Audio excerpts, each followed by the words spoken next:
Hello! I'm going to talk today a little bit about parasocial attachment, attachment to fictional characters. I'm always relieved when I see something like David Jarvis' article in this issue of Psychology Review that says that parasocial attachment is not pathological. It is perfectly normal to develop in a sort of one way, but a genuine emotional attachment to a fictional character. This can be anyone from Harry Potter to Buffy the Vampire Slayer.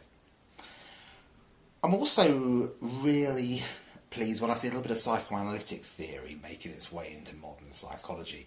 And one of my favourite concepts in psychoanalysis is Winnicott's idea of transitional space and transitional objects. So for Winnicott, transitional space is a kind of halfway ground between imagination and reality. Now, media creates this because it doesn't have to be the imagination of the individual that creates a character. They're actually there for you to look at, and yet they're not in real space. They're not actually a real person.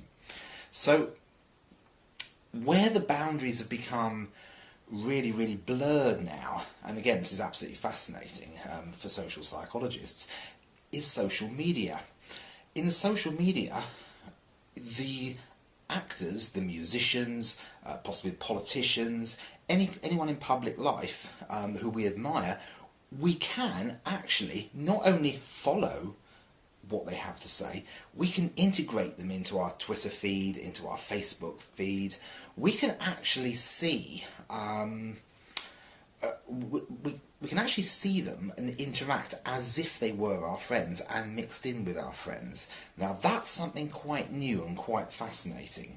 I think it remains to be seen what the psychological effects of that are. It's possible that it will be quite therapeutic, in much the same way that we can self-comfort using a familiar book or TV series. It might be anything from, we might reread something like Harry Potter or Lord of the Rings that we've read many times, probably initially in childhood, and that will provide quite a lot of comfort as we think about those characters there. It could be something quite contemporary. It could be a question of falling asleep watching the Gilmore Girls. Each to their own.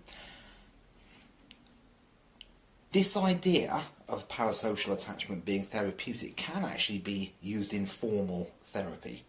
And an example of that is by Steve Schlossman, who's well known these days for his work on the zombie brain, and there's actually something in the same issue of Psychology Review on that. But I'm thinking a little bit about his early work, in which he published a series of case studies of psychotherapy with adolescents using Buffy characters.